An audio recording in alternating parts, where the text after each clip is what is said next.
Good morning all of you. आवाज आ रही है मेरी?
Good morning all of you. मेरी आवाज आ रही है?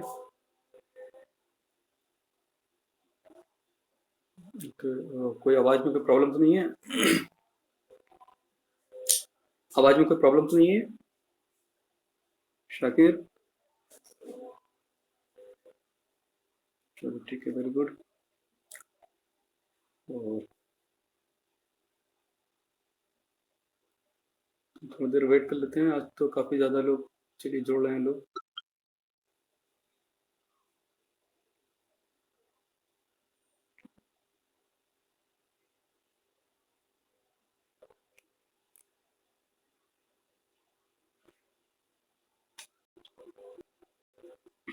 बट जिनका जिनका माइक ऑन है वो अपना माइक ऑफ कर लें।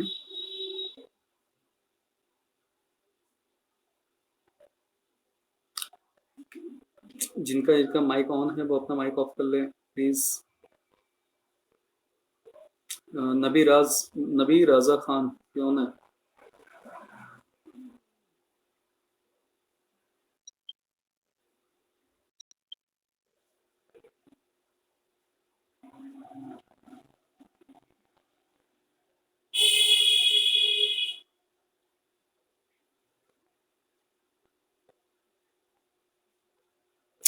ये बार बार इसका माइक क्यों ऑन लग रहा है?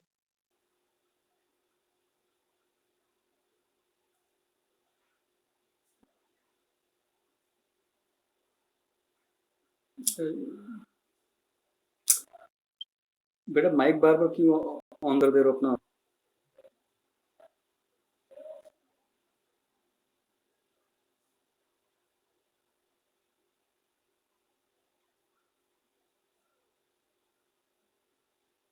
हाँ।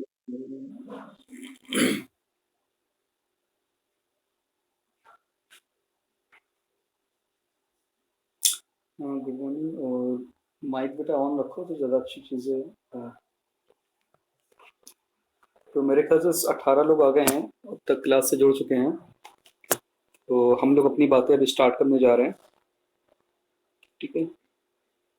तो आज की क्लासेस जो हमने इनवाइट की थी, तो इस रेफरेंस में की थी ताकि एग्ज़ाम के बारे में हम लोग बात कर सकें, एग्ज़ाम के पैटर्न के बारे में बात कर सकें, और जो जो टॉपिक्स हमने पढ़ाया है उस टॉपिक के बारे में आपको बता सकें। और इसमें से कुछ टॉपिक जो है जो ललित सर ने पढ़ाया हुआ है वो भी टॉपिक है। तो उन टॉपिक्स के बारे में बताते चलें ताकि देखिए अब ज़्यादा देर हम लोग के पास टाइम तो नहीं है, बहुत ज़्यादा देर वेट नहीं करना चाहिए। हमने 5 मिनट वेट कर लिया, जितने लोगों को 19 लोग हम लोग से जुड़ चुके हैं। और अब हम लोग अपने वर्क पे आगे बढ़ते हैं। एक तो कोई भी बार बार माइक अपना ऑन नहीं करेगा क्योंकि उससे क्लास में डिस्टरबेंस होता है, तो प्लीज़ आप लोग ध्यान रखिए अपनी चीज़ों का। और फिर बार बार हमें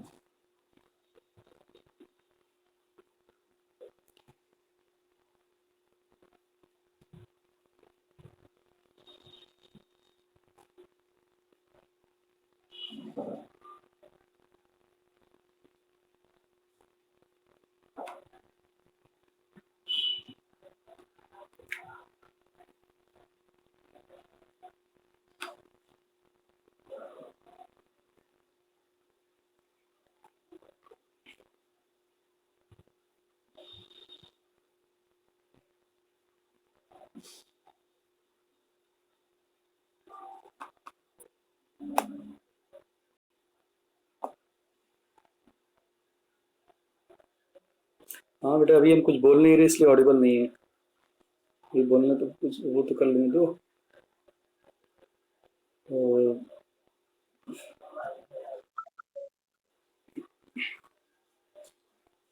अब सभी की स्क्रीन पे एक वाइट बोर्ड स्क्रीन आ गई होगी। सभी को स्क्रीन विजिबल है? चलिए, वेरी गुड। तो आज हम लोग एग्ज़ाम पैटर्न के बारे में बात करेंगे।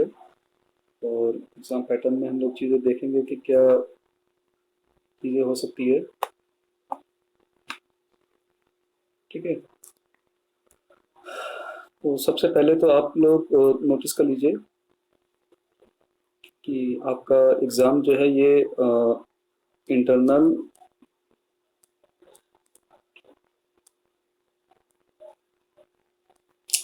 एग्जामिनेशन है।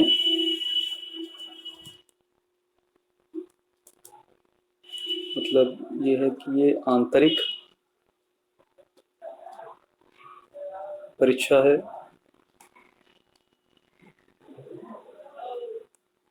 जाहिर सी बात है बेटे, तभी तो हम बता रहे। ज़रूरी ना होता तो हम क्यों आपको संडे के दिन जो है आराम से एंजॉय करने वाले दिन हम आपको बैठ के ऑनलाइन क्यों पढ़ाते हैं।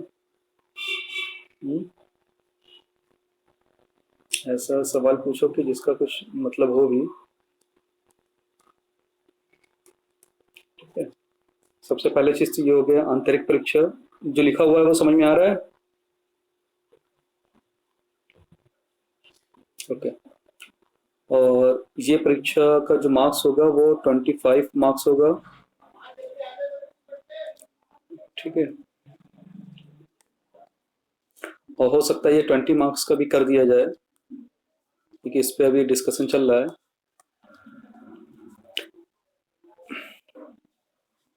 और इसमें जो है, जो पैटर्न एग्ज़ाम का जो हम लोगों ने रखा हुआ है वो ये है कि आपके सबसे पहला जो आएगा वो मल्टीपल।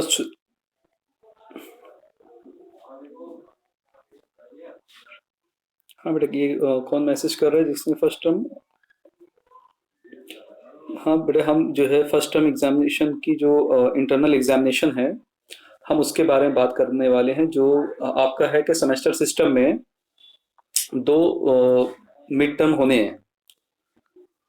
ये दो मिड टर्म एग्जाम आपके फाइनल जो सेमेस्टर एग्जाम है 75 मार्क्स का, उसके होने से पहले आपके दो मिड टर्म एग्जामिनेशन होने हैं। तो मिड टर्म एग्जामिनेशन को हम लोग इंटरनल एग्जामिनेशन या आंतरिक परीक्षा भी कहते हैं। ठीक है। और ये एग्जामिनेशन आपका 25 मार्क्स या 20 मार्क्स का होगा। इस पर अभी क्लैरिफिकेशन आया कि 20 मार्क्स का कराया जाएगा।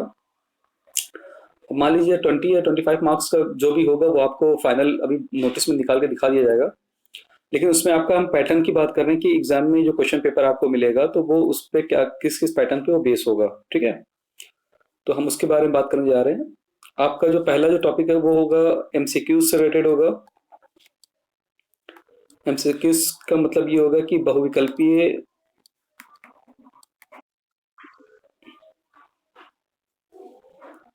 वो बहुविकल्पीय टाइप के होंगे। ठीक है। बहुविकल्पीय प्रश्न उत्तर होंगे।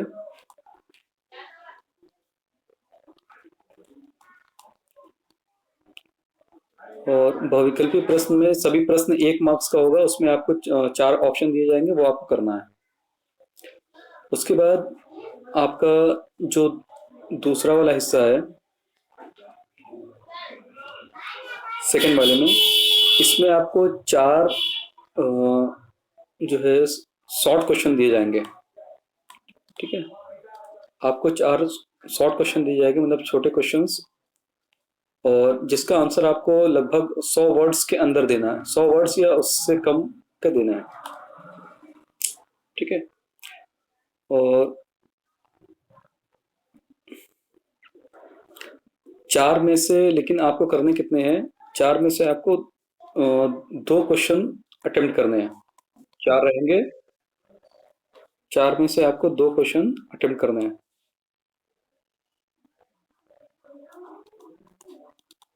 ठीक है। और हर एक क्वेश्चन का मार्क्स जो है 5 या फिर 4 होगा। जैसे अगर वो मान लीजिए 25 मार्क्स का अगर हुआ तो 5 मार्क्स का रहेगा, अगर 20 मार्क्स का हुआ तो 4 मार्क्स का रहेगा। ठीक है, 2 क्वेश्चंस आपको ये हो जाएंगे।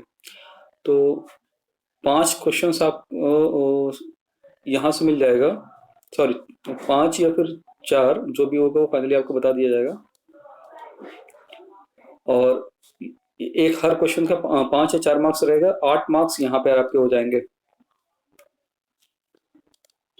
फिर तीसरा जो हिस्सा आपके पास है, तीसरे हिस्से में आपको 2 लॉन्ग क्वेश्चन दिए जाएंगे। ठीक है, 2 लॉन्ग क्वेश्चन में से आपको एक लॉन्ग क्वेश्चन अटेम्प्ट करना है।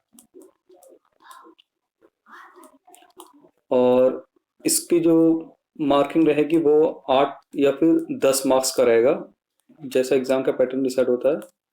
और इसको लगभग आपको 200 वर्ड्स में लिखने हैं। ठीक है, तो इतनी बातें हम लोगों ने एग्जाम्स के पैटर्न से रिलेटेड कर ली है। अब यहाँ पर अगर किसी को भी कोई डाउट हो, कोई दिक्कत हो, वो अब 1 बाय 1 करके पूछ ले। पहले एग्जाम के पैटर्न के बारे में किसी को अगर कोई डाउट हो तो वो पूछ सकता है। हाँ, वेरी गुड। टाइम लिमिट आपका 1 घंटे का एग्जामिनेशन रहेगा। एग्जामिनेशन की जो टाइम लिमिट रहेगी वो 1 घंटा रहेगा। ठीक है, क्या चीज?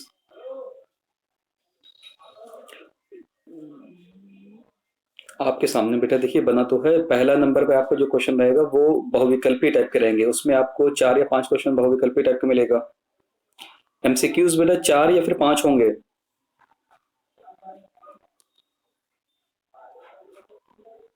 तो बेटा स्क्रीन पे देखिए लिखा हुआ है, स्क्रीन पे पढ़ो। आपकी स्क्रीन विजिबल नहीं हो रहा है क्या जो लिखा हुआ है?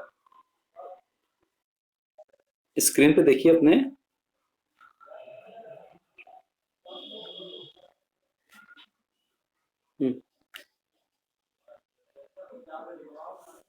Yes yes yes yes yes yes, हाँ ऐसा ही होगा। क्योंकि आपका आपका जो सेमेस्टर एग्जाम है वो 75 मार्क्स का है, और ये जो इंटरनल है वो 20 या 25 मार्क्स का होगा।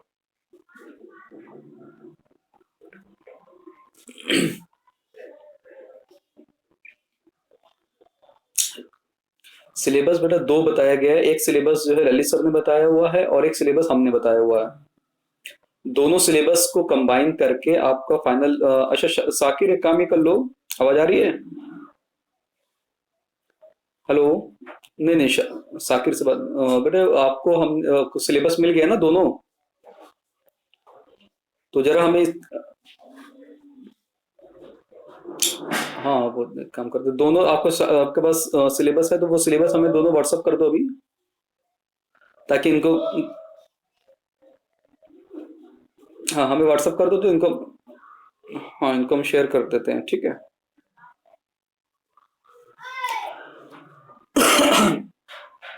तो ये हो गया एग्जाम के पैटर्न के बारे में आपकी जानकारी। और कोई किसी के पास कोई क्वेश्चन हो?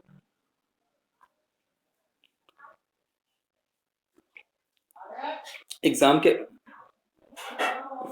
यार ये तो तुम तो ऐसा बात कर रहे हो जैसे हम एग्जाम कराने। यार एग्जाम जो कमेटी है वो कराएगी कि हम कराएंगे? हम तो आपको एग्जाम के बारे में बता दिया, सारी चीजें बता दी।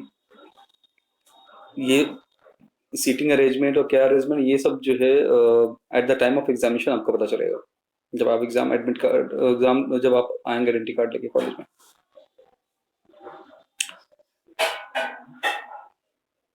मेरा डेट जो है मंडे को जो है, मंडे या ट्यूसडे जब अभी कॉलेज खुलेगा उसके बाद आपको बता दिया जाएगा। मंडे या फिर उसमें जब कॉलेज आपका खुलेगा तो वो आपको बता दिया जाएगा।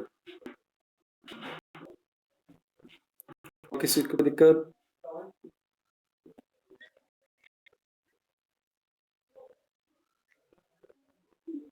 क्या चीज? पहले किसी से रेट तो क्या नाम है, कॉलेज की जो वेबसाइट है उस पर सारे टॉपिक्स पड़े हुए हैं। मेरे नाम से कॉलेज की वेबसाइट पे सारे टॉपिक्स पड़े हुए हैं। तो ये देख आप लोग अपने उस पे ग्रुप पे देख लीजिए, हमने सिलेबस का दोनों टॉपिक शेयर कर दिया है। आ गया? सभी लोग अपने अपने व्हाट्सएप ग्रुप पे देख लीजिए, सिलेबस का टॉपिक हमने शेयर कर दिया आप लोगों को। और अब दूसरी बात जो इन्होंने सवाल किया कि सर टॉपिक्स कैसे हम तैयार करें, ठीक है? तो अब आप लोगों को एक चीज़ दिखा दे रहे हैं, आप लोग भी देख लीजिए, सीख लीजिए। स्क्रीन पे विजिबल है सारी चीज़ें? हाँ, तो देखिए ये आपको हमने इसके बाद सबसे पहले कॉलेज की वेबसाइट खोली, गवर्नमेंट रजा पीजी कॉलेज।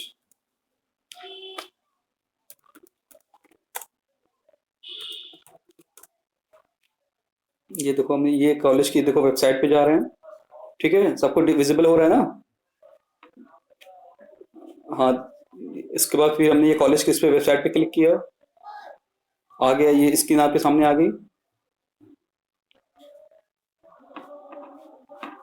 अब इस स्क्रीन पे देखिए, यहाँ पर देखिए ढेर सारे चीजें लिखी हुई सामने हमारे आ रही है। Click here for Covid precautions, UGC public notice, click for study student, click for study e corner for the students. देखिए एक लिखा हुआ है तीसरे नंबर पे, दिखा सबको? दिखा कि दिखा कि नहीं दिखा? ये तीसरे नंबर पे देखिए, नोटिस में दिख रहा होगा आपको, click here for study e corner for students, ये लिखा हुआ है, दिखा सबको? अब इस पे ये हमने क्लिक किया, और इस पे क्लिक करने के बाद जो है, ये कौन सी वेबसाइट खुल गई? हायर एजुकेशन खुल गया क्या? ये सॉरी, ये आ गया, ठीक है। आपको देखिए हमने उस लिंक पे क्लिक किया, आप यहाँ पर आ गए। अब देखिए यहाँ पर ढेर सारी सब्जेक्ट की लिस्ट पड़ी हुई है, दिख रहा है आपको? आपके सामने देखिए एक तरफ लिखा हुआ है, एक तरफ लिखा हुआ है कोर्स, और एक तरफ लिखा हुआ है सब्जेक्ट। तो आपका सब्जेक्ट है इकोनॉमिक्स, है ना? तो इकोनॉमिक सब्जेक्ट पे आप क्लिक करिए, ये देखिए हमने इकोनॉमिक सब्जेक्ट पे क्लिक किया, और फिर हमारे सामने ये देखिए डिपार्टमेंट ऑफ इकोनॉमिक्स खुल के आ गया, government Raza PG college department of economics, ये देखिए खुल के आ गया, दिखा? अब उसमें फिर आप लोग देखिए कि मेरे नाम से पूरी फाइल पड़ी हुई है, जितनी क्लासेस हमने ली है मेरे नाम पे देखिए, इस पे इधर किनारे मेरा नाम लिखा हुआ है। फिर बीए पार्ट वन, जो सा टॉपिक हमने जितने भी टॉपिक्स हमने पढ़ाए हुए हैं, या जितने भी टॉपिक्स के नोट्स वगैरह जो भी थे, हमने सभी के लिंक यहाँ पर आपको दे दिया है। आप उस लिंक पे क्लिक करोगे और उस टॉपिक पे आप पहुंच जाओगे। जैसे आपको सपोज करिए कि आपको पढ़ना है प्रोडक्शन पॉसिबिलिटी फ्रंटियर पढ़ना है, तो उसके सामने दिया हुआ जो लिंक है उस पर आप क्लिक करिए, आप वहाँ उस टॉपिक से रिलेटेड उस पर पढ़ लेंगे जाके। फिर problem of scarcity and choice पढ़ना है, उस पर आप क्लिक करेंगे, उस पर जाके पढ़ लेंगे, ठीक है?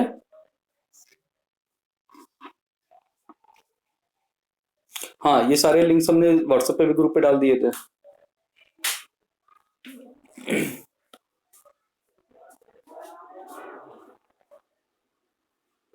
बेटा अगर जाहिर सी बात है, अगर हमने हमने अगर लिंक शेयर किया है तो हमने सोच समझ के, देख के, पढ़ के, समझ के तब किया होगा ना।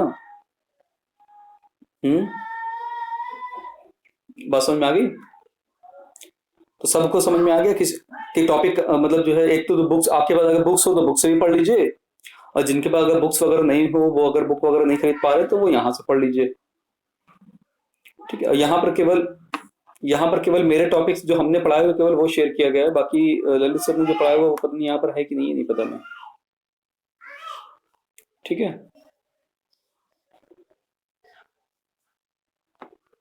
नहीं, सभी पेपर सभी का होगा। अब यहाँ से ये पहले पेपर हटा दें, काम हो गया यहाँ से। चलो हम अपने वापस उसी पे लौट के आ जाते हैं। अब बताइए, दूसरा क्वेश्चन पूछिए, और क्या कह रहे हैं आप लोग? हेलो, और कौन सवाल पूछ रहा था? आगे आइए जल्दी से, जल्दी बताइए बेटा, और कोई डाउट्स हो तो हमें बताइए, और कोई एनीवन, किसी के पास? स्क्रीन पे लिखा हुआ पर बता दीजिए। आपका ये इंटरनल एग्जामिनेशन लिखा हुआ है, और इंटरनल एग्जामिनेशन में आपका 25 मार्क्स से 20 मार्क्स का होगा। टाइम 1 घंटे का है। उसमें आपके 3 क्वेश्चंस होंगे, एक बहुविकल्पी क्वेश्चंस होंगे, मल्टीपल चॉइस टाइप क्वेश्चंस, दूसरा आपका शॉर्ट क्वेश्चंस होगा, और तीसरा आपका लॉन्ग क्वेश्चन होगा। तो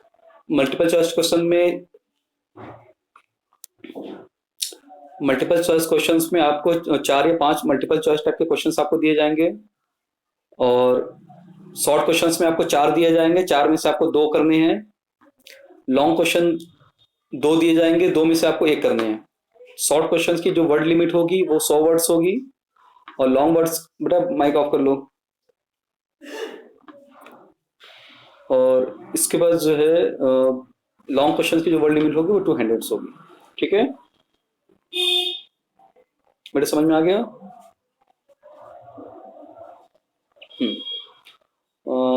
और कोई क्वेश्चंस? बेटे सभी सब्जेक्ट का हमें नहीं पता, हम केवल इकोनॉमिक्स की बात कर रहे हैं।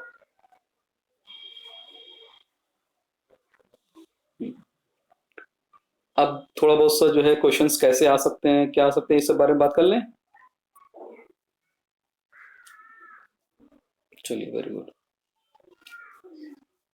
क्या चीज? हेलो? नहीं, ललित सर का भी ग्रुप यही है, वो क्लास में लेते तो हैं, वो ऑफलाइन क्लास लेते हैं पूरी। ललित सर की भी तो है बहुत सी, वो उनकी भी बहुत सी चीजें हैं। हम आगे बढ़े।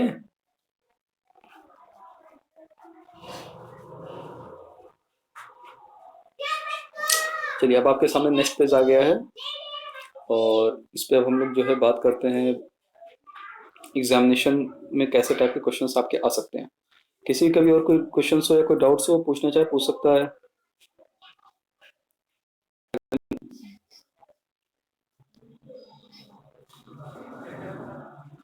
हम्म,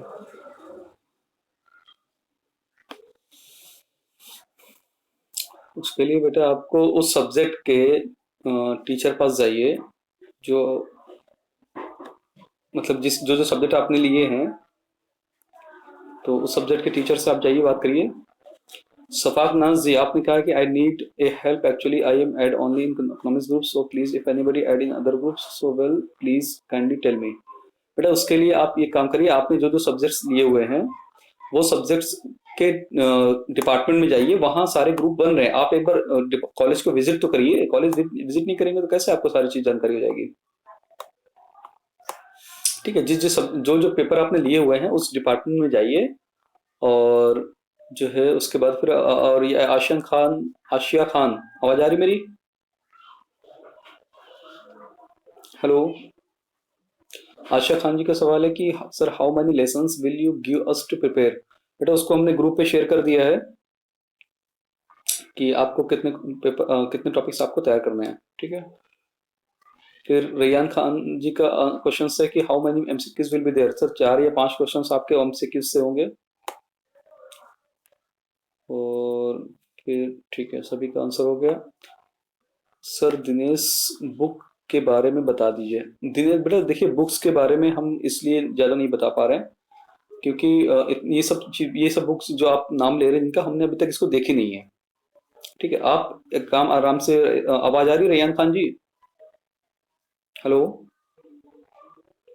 रैयान खान जी, मेरी आवाज़ आ रही है?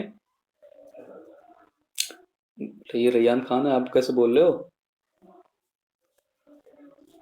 अच्छा सॉरी, अच्छा उनके आईडी से चला रहा हूँ, ठीक है ठीक है। तो ये कह रहा हूँ कि जो है इस बुक को आप देखने के लिए करिए कि आप जो है के पास जो सिलेबस का जो टॉपिक है पूरा ओवरऑल ना, उसको सिलेबस आपके पास पूरा मिल गया है ना आपको, जो आपका सेमेस्टर का जो सिलेबस है। तो उस सिलेबस को आप बुक्स में पहले मैच कर लीजिए कि कितने टॉपिक्स आपको मैच हो। ज़्यादातर टॉपिक्स अगर मैच हो रहे हो तो आप बुक्स ले सकते हो। ठीक है, अगर मैच नहीं हो रहे तो फिर आप जो है दूसरी बुक देख लीजिए। ठीक है, चलिए। और किसी का क्वेश्चन हो तो मैसेज कर दीजिए जल्दी से, ना हो तो फिर हम आगे जल्दी से बढ़े। किसी का नहीं है? और किसी का कोई क्वेश्चन हो तो वो मैसेज कर दे जल्दी से। चलिए ठीक है, नहीं है तो हम लोग अब थोड़ा एग्जाम के बारे में बात करते हैं कि क्वेश्चंस वगैरह आपके कैसे आ सकते हैं, क्या आ सकता है। ठीक है, अब जैसे मल्टीपल चॉइस टाइप क्वेश्चंस में हमने पढ़ाया हुआ है, उसमें बहुत सी चीज़ें उसमें हमने अटेम्प्ट की हुई है। जैसे सबसे पहले हम बात करते हैं कि मल्टीपल चॉइस टाइप के क्वेश्चंस में आपको कैसे आ सकता है, कैसे आप जो है क्वेश्चन पेपर उसमें कैसे आंसर लिखेंगे, क्या करेंगे। तो सपोज करिए जैसे सबसे पहला क्वेश्चन आपसे ये पूछा जाता है कि अर्थशास्त्र के, इसको नोट भी करते जाइएगा, ठीक है। अर्थशास्त्र के जनक कौन है, ठीक है। ये समझ लीजिए multiple choice, the who is the father of economics, who is the father of economics, ठीक है।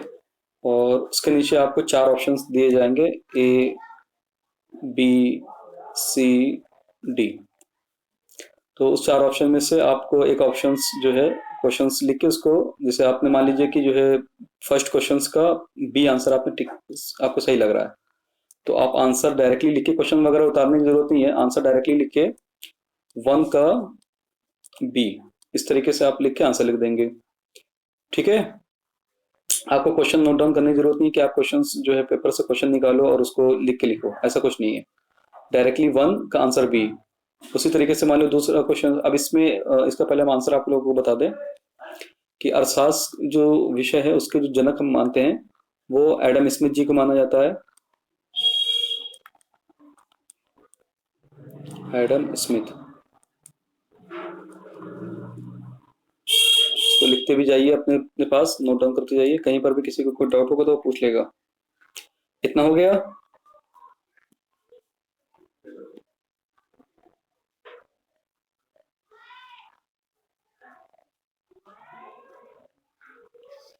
ठीक है, अब दूसरे क्वेश्चन पे आते हैं।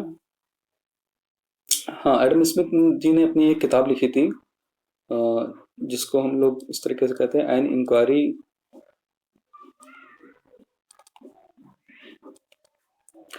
Into the nature and causes of wealth of nations।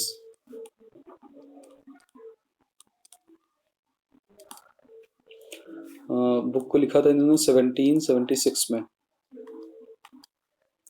और शॉर्ट में इस बुक को हम लोग वेल्थ ऑफ नेशंस बुक भी कहते हैं। तो सपोज करिए कभी आपसे ये भी पूछ लिया जाता है कि वेल्थ ऑफ नेशन बुक को राइटर कौन है, तो आप इसमें आराम से बता सकते हैं एडम स्मिथ जी हैं, ठीक है। और फिर इसके बाद दूसरा क्वेश्चन आपका है कि मान लीजिए आपसे पूछा जाता है कि मांग का नियम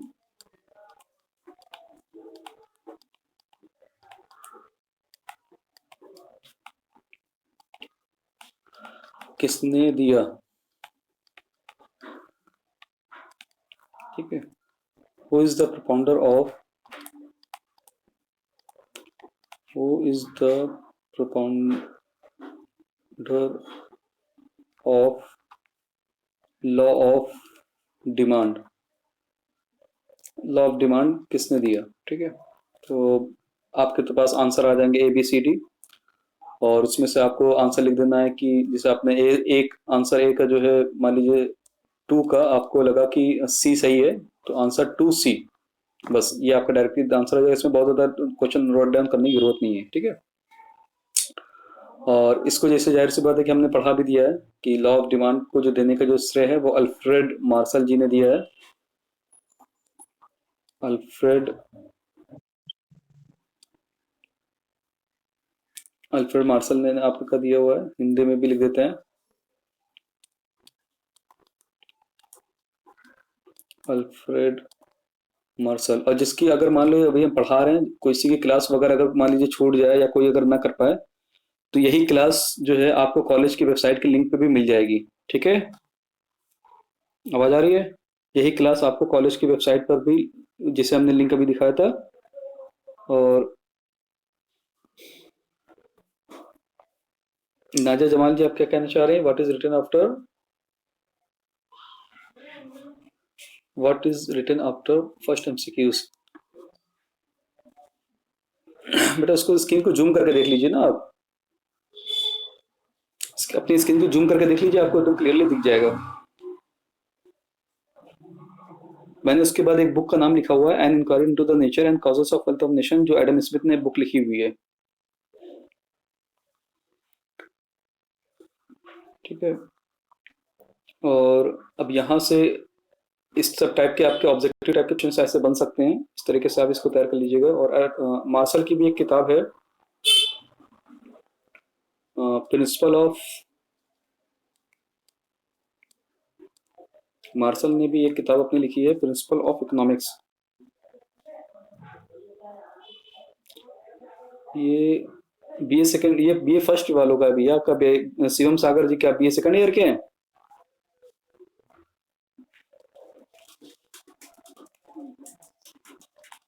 तो कहाँ से इसमें आ गए बेटा आप? ये तो बीए फर्स्ट ईयर का ग्रुप है ना।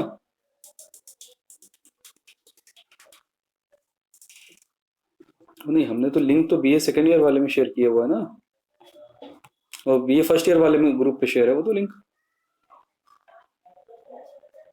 तो आप कहाँ से इसमें आ गए? तो इसको बेटा आप अपने आप को एग्जिट कर लीजिए ग्रुप से। ठीक है, वो ये बीए ईयर वालों पे, वो इससे आप एग्जिट कर लीजिए।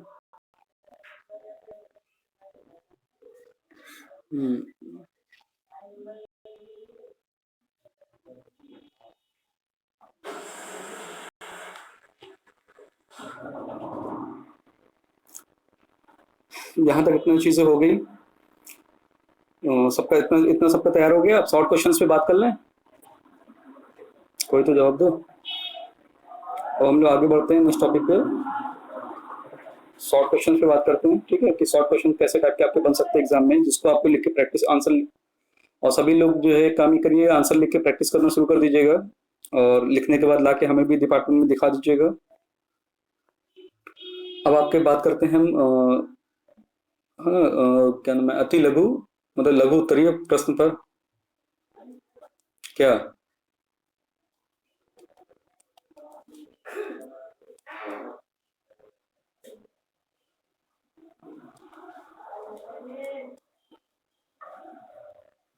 तो बेटा उसको आप जो है पीडीएफ बना लेते हो?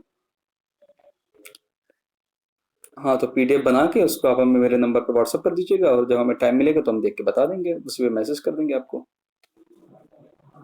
ठीक है, चलो। तो अब लघु उत्तरीय क्वेश्चंस आपका दूसरा देखते हैं, इसमें शॉर्ट क्वेश्चंस आपको देखना है।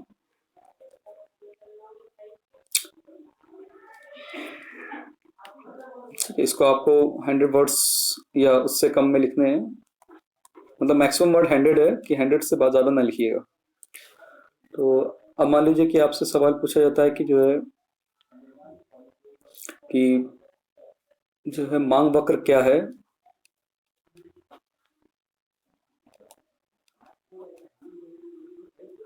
ठीक है, मांग वक्र क्या है, और रेखा चित्र के माध्यम से, रेखा चित्र के माध्यम से समझाइए। ठीक है, what is demand, what is demand curve, what is demand curve,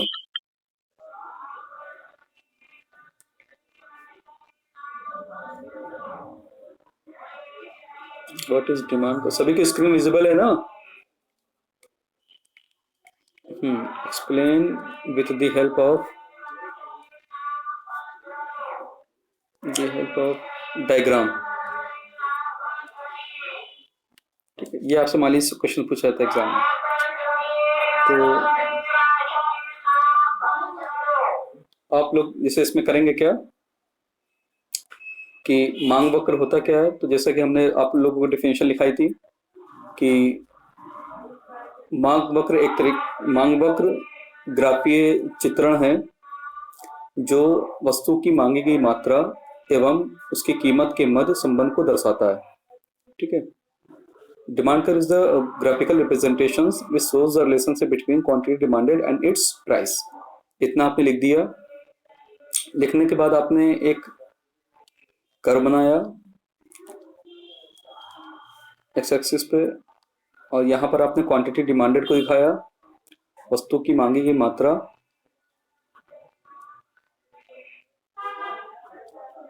और यहाँ पर आपने प्राइस को दिखाया, वस्तु की कीमत। जैसे मान लीजिए कि जो है सेब ले लीजिए, सेब की यूनिट्स ले लीजिए, एप्पल, वस्तु में मान लीजिए एप्पल है आपके सामने, ठीक है, और यहाँ एप्पल का प्राइस है, मतलब सेब की कीमत है, ठीक है।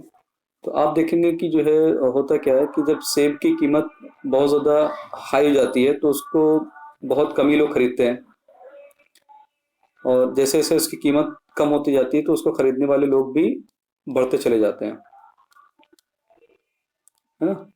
तो इस तरीके से जो है देखेंगे कि जब आपकी कीमत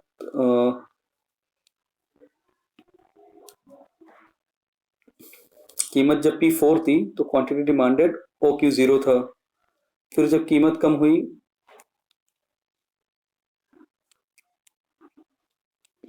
तो आपकी क्वांटिटी डिमांडेड बढ़ गई, OQ1 हो गया। तो इसी तरीके से जो हमारा मांग वक्र है वो बाएं से दाएं गिरता हुआ होता है। तो इसमें आप लोग बता देंगे कि जो है डी डी मतलब जो है एक्स एक्सिस पे वस्तु की मांगी की मात्रा को दर्शाया गया है, वाई एक्सिस पे वस्तु की कीमत को दर्शाया गया है, और यह वक्र जो है मांग के नियम पर आधारित है। और मांग का नियम यह कहता है कि वस्तु की मांगी की मात्रा एवं कीमत के मध्य विपरीत संबंध होता है, और यह बाएं से दाएं गिरता हुआ होता है। और यह बताता है कि जब वस्तु की कीमत बहुत अधिक होती है तो वस्तु की मांगी की मात्रा कम होती है, उसकी कीमत में जब कमी होती है तो वस्तु की मांगी की मात्रा में वृद्धि हो जाती है, बढ़ जाती है, ठीक है। तो इसको आप लोग इस तरीके से एक्सप्लेन कर देंगे, और एक्सप्लेन करने के बाद आपका ये फाइनल पूरा आंसर कंप्लीट हो जाएगा। तो यहाँ पर किसी को कोई दिक्कत?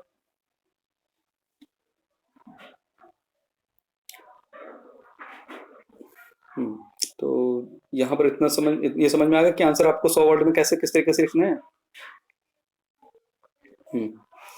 और फिर इसके बाद जो है लॉन्ग क्वेश्चंस भी आपको थोड़ा थोड़ा सा डिटेल्स वहाँ बढ़ानी पड़ेगी, चीज़ें आपको जैसे पूछा जाता है वैसे ही करिएगा।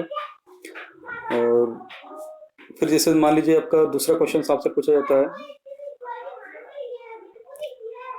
मान लीजिए लॉन्ग में आपसे क्वेश्चन पूछा जाता है कि अब आपका जो है दीर्घ उत्तरीय प्रश्न,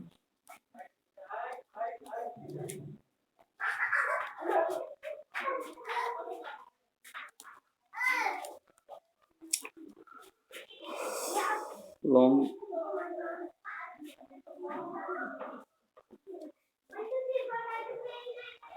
यहाँ आपकी वर्ड लिमिट जो रहेगी वो 200 वर्ड्स रहेगी, और इसका मार्क्स 10 या फिर 8 रहेगा, जैसा डिसाइड होगा बता दिया जाएगा।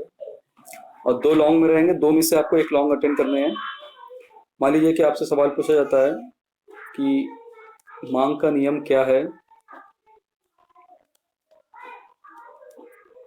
मांग का नियम क्या है और यह किन मान्यताओं पर आधारित है, यह किन मान्यताओं पर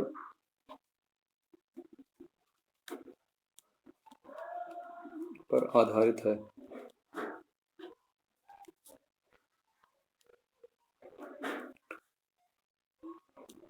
What is law of demand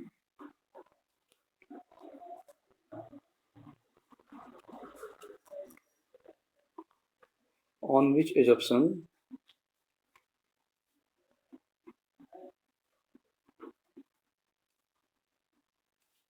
it is based, ठीक है। तो इसमें आप जैसे ये लॉन्ग क्वेश्चन आपसे पूछा गया, तो इसमें सबसे पहले आप बताएंगे कि जो है मांग का नियम का प्रतिपादन प्रोफेसर अल्फ्रेड मार्शल जी ने दिया, और यह नियम वस्तु की मांगी गई मात्रा एवं कीमत के मध्य संबंध को दर्शाता है। यह बताता है कि अन्य बातों के समान रहने पर जब वस्तु की मांगी गई जब वस्तु की कीमत में वृद्धि होती है तो वस्तु की मांगी गई मात्रा में कमी हो जाती है, और इसके विपरीत जब वस्तु की कीमत में कमी होती है तो वस्तु की मांगे की मात्रा में वृद्धि हो जाती है। ठीक है, ये हो गया। इतना लिखने के बाद फिर आप हेडिंग डाल लेंगे मान्यताएं।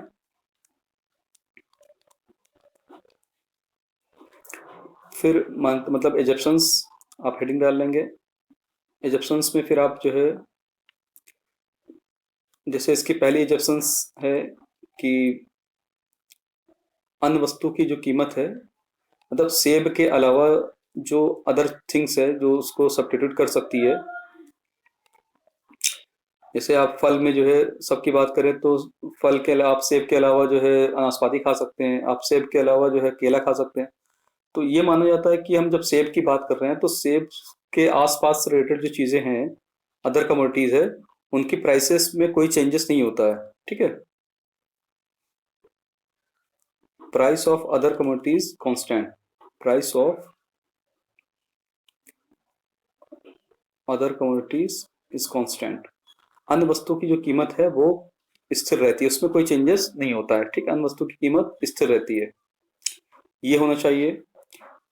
फिर दूसरी, अगर मान लीजिए अन्य वस्तु की कीमत अगर चेंजेस हो जाती है तो आपके मांग का नियम जो है काम नहीं करेगा, वो आपको सही रिजल्ट नहीं देगा। ठीक है, मतलब उस अगर अन्य वस्तु की कीमत में परिवर्तन हो जाता है तो मांग का नियम लागू नहीं होगा। ठीक है, मतलब मांग के नियम लागू होने का मतलब ये होगा कि तब वस्तु की मांगे की मात्रा और कीमत के मध्य विपरीत संबंध को वो नहीं दिखाएगा। फिर सेकंड एजप्शन ये होती है कि आय का स्थिर होना। आय का स्थिर होना मतलब जो जिसके हम लोग बात कर, जिसकी भी डिमांड की हम लोग बात करें, जैसे मान लो कि जो है कोई कंज्यूमर है, उपभोक्ता है, उसकी अगर हम डिमांड की बात कर रहे हैं कि वो कितनी क्वांटिटी डिमांड करता है, कितनी नहीं करता है, तो हम ये मान लेते हैं जिस समय हम इन सब चीज़ों की बात कर रहे हैं उस टाइम पीरियड में उसकी इनकम में कोई चेंजेस नहीं होता है। इनकम इज कांस्टेंट, इनकम में कोई तरीके का कोई भी चेंजेस नहीं होने चाहिए। अगर इनकम में उसके चेंजेस हो गया तो उसकी क्वांटिटी डिमांडेड अपने आप बढ़ जाएगी, तो लॉ ऑफ डिमांड उस केस में भी जो है लागू नहीं होगा, मतलब दोनों के मध्य विपरीत संबंध को नहीं दिखाएगा। तो लागू मांग के नियम को लागू होने के लिए यह आवश्यक है कि वस्तु जो उपभोक्ता की जो आय है, आय को स्थिर होना चाहिए। अगर स्थिर नहीं है तो मांग का नियम लागू नहीं होगा। ठीक है, फिर तीसरी चीज ये है कि मांग का नियम जो है ये भी बात पे डिपेंड करती है कि उपभोक्ता का जो आदत है, उपभोक्ता की जो आदत है, आदत एवं रुचि, टेस्ट एंड प्रेफरेंस इसको हम लोग कहते हैं, टेस्ट एंड प्रेफरेंसेस, ये भी चेंज नहीं होना चाहिए। अगर ये भी चेंज हो गया तो भी लॉ ऑफ डिमांड जो है उस केस में भी लागू नहीं होगा। जैसे एग्जांपल के तौर पे कुछ जो ब्रांड्स के जो आइटम होते हैं वो चाहे जितने भी महंगे हो जाएं, ठीक है, लेकिन लोग उसको, बेटा किसका माइक ऑन है, बंद कर दो,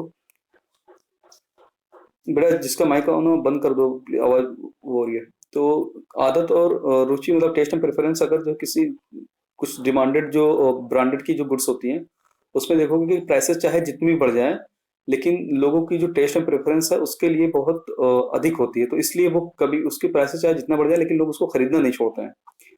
तो अगर इस तरीके का जो है, अगर ऐसा हो चेंजेस अगर हो जाएगा, आदत और रुचि भी अगर उसकी चेंज हो जाएगी तो हमें लॉ ऑफ डिमांड जो है लागू वहां पर भी नहीं होगा। मतलब जिस ड्यूरेशन में बात कर रहे हैं उस ड्यूरेशन में उसकी टेस्ट एंड प्रेफरेंस सेम होनी चाहिए। ठीक है, जैसे ऐसा नहीं है कि जो है सेब की अगर हम लोग बात कर रहे हैं तो सेब से उसका मन भर जाए और सेब को छोड़ के वो नाशपाती पे आ जाए, तो ऐसा उसका मतलब सेब से वो उबना नहीं चाहिए कि टेस्ट वो सेब खाते खाते एकदम उब गया है, ऐसा कुछ नहीं होना चाहिए। ठीक है, और हाँ बट एक बार केवल रिवाइज करा रहे हैं चीजें की, मतलब एक बार ये सब बताई थी क्लास में।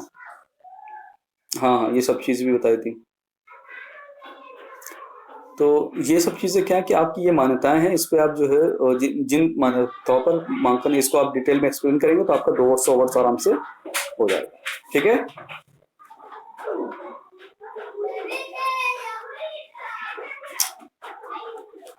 मांग के अपवाद। ठीक है बेटे, बता देते हैं। हाँ बताओ। जैसे हाँ ठीक है, वो भी सही आंसर है। इसके बाद हाँ वो भी ठीक है। फिर इसके बाद हो जाती है गिफिन की गुड्स जो होती है वो भी अपवाद है। हाँ गिफिन बुरा होता है। और फिर इसके बाद जो है हाँ सही है।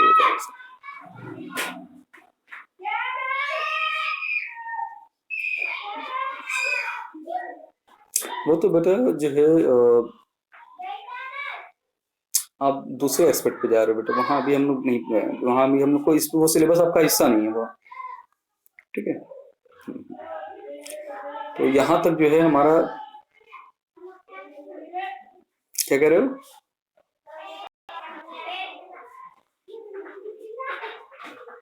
आवाज नहीं आ रही बेटे। हेलो।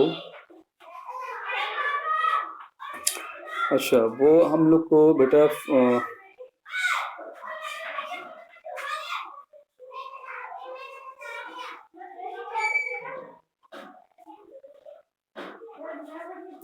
वो आपका एक तरीके कह सकते हैं कि जो है विरोधाभास एक तरह का फिनोमेना है। एक्सेप्शंस, सिंपल से एक वर्ड आता है एक्सेप्शन। ठीक है, EXCEPTION एक्सेप्शन। ठीक है, ये वर्ड है exception, EXCEPTION exceptions, exceptions of law of demand. ठीक है,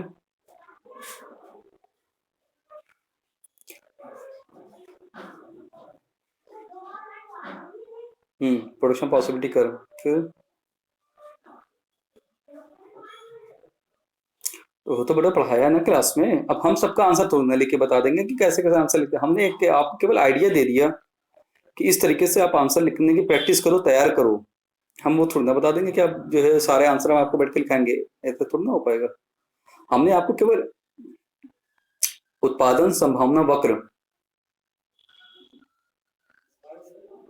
हिंदी में लिखेंगे उसको उत्पादन संभावना वक्र। आपके पास कौन सी बुक है बेटे? हेलो, आपके आपके पास कौन सी बुक है?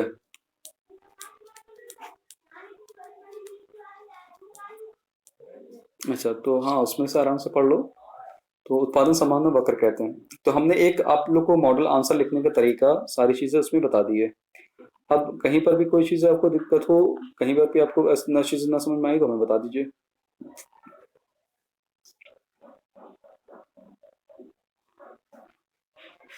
कि अब हमने केवल आप लोगों को इसलिए ऑर्गेनाइज किया ताकि हम केवल आप लोगों को बता सके कि क्या चीजें, कैसे क्वेश्चंस आपके आ सकते हैं, आप आंसर कैसे लिखोगे, कितना लिखोगे, ये सब चीजों के बारे में हमने एक मॉडल, हर चीज का एक मॉडल आंसर आपको बता दिया। ठीक है, कि एकदम मॉडल आंसर में आपका एकदम किस तरीके से आप एकदम एग्जैक्ट टू द पॉइंट, क्योंकि बेटा ये इंटरनल एग्जामिनेशन आपके इसमें जोड़ा जाएगा, तो हम नहीं चाहते कि जो है आप लोगों को कोई दिक्कत हो। ठीक है, तो यहाँ तक अब सारी चीजें आप लोगों को समझ में आ गई है। क्या कह रहे हो? हेलो ललित सर, क्या आवाज नहीं आ रही बेटे? हाँ एग्जाम पेपर दोनों का एक ही रहेगा, कोई अलग अलग नहीं आएगा। ललित सर मेरे दोनों का एग्जामिनेशन पेपर, हाँ उनके टॉपिक्स पेपर में आ सकते हैं। ठीक है, मतलब दोनों के टॉपिक्स मिला के कंबाइन पेपर आएगा। ठीक है, तो अब यहाँ तक जो है चीज़ें आप लोगों को समझ में आ गई है। अब यहाँ से क्लासेस और करते हैं। ठीक है।